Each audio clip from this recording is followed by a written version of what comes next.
Rồi, ok. Thế thì bây giờ anh xuống bước 2 là thêm kênh vào profile. Cứ đọc kỹ ở trên màn hình nó có cái chữ gì thì anh cứ đọc như vậy, em đọc đúng cho anh thì anh cứ làm như vậy. Rồi thêm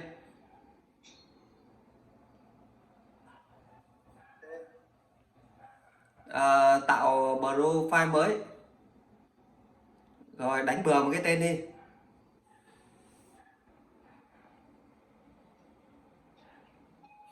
Anh đánh bừa thôi chứ còn đâu là sau đây anh phải sửa cái tên đấy mà. Rồi, ok, ok, ok.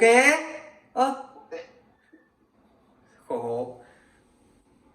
Em bảo anh ok chứ em có bảo ok theo em làm cái gì đâu.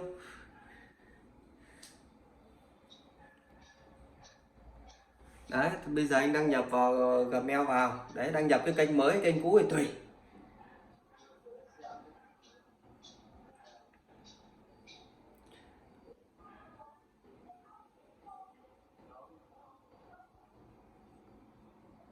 Mình đã giới thiệu cho ông anh về cái cách sử dụng tôn. Xin cảm ơn mọi người nhá.